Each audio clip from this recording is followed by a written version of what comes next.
from noobs.net, n00bz.net. Today I'm going to show you guys an exploit against antivirus technology. This works against 4 different vendors, McAfee, Symantec, F-Secure, as well as AVG.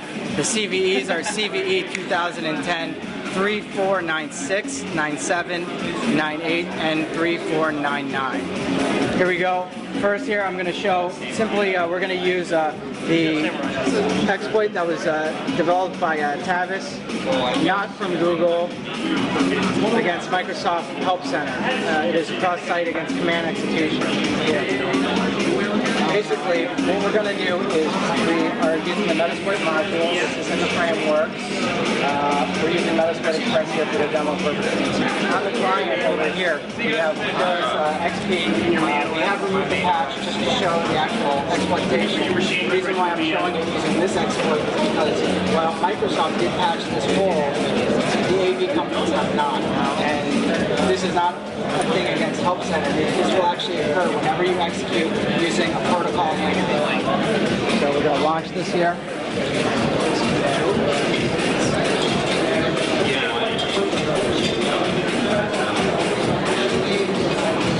As you can see, Norton pops up and actually analyzes. But what it's analyzing is the cache file. It missed the W script handoff that actually is going to go and download the interpreter and execute it.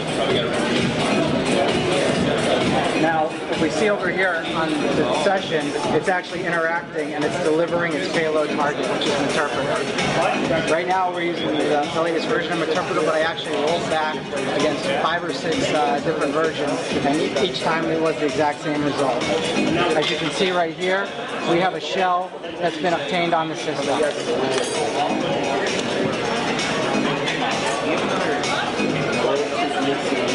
And if we collect our system data, we're actually able to run Scrubber. We're able to capture everything.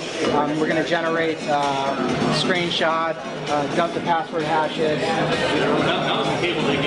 Right now. Meanwhile, on the system, we're actually going to get a fire-off on the antivirus product saying that it found a threat. We go and we look at the details of this threat that it found.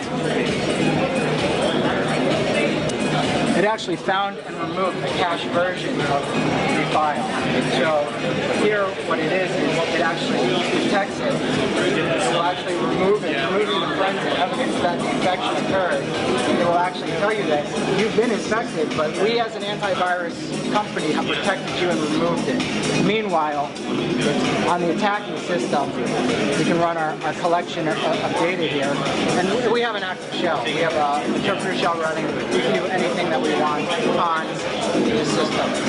Here we're going to run the simple scrubber, which is going to go, it's going to pull the hashes, it's going to snap a screenshot on the system. You guys will be active. And then when we go to the host,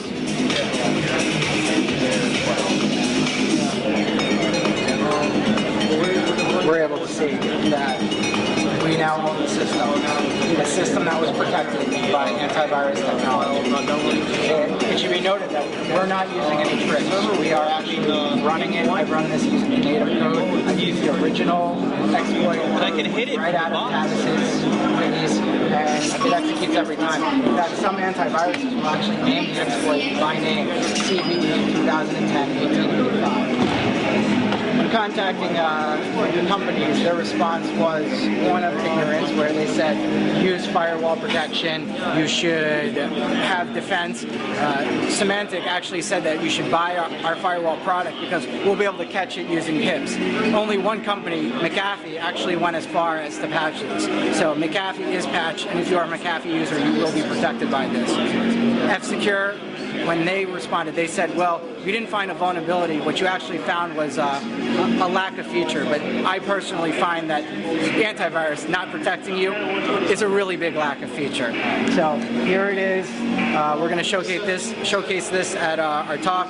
in a wireless world, we're going to use wireless pen testing devices to actually remove a client from outside of the protection of their firewall, and then we can do things like execute client-side attacks without them even really being involved. Alright, well the protection around this is either get McAfee, or you can spend more money on a firewall product from Symantec or any of these other AV companies, but judging by their lack of concern, I probably wouldn't use any of those.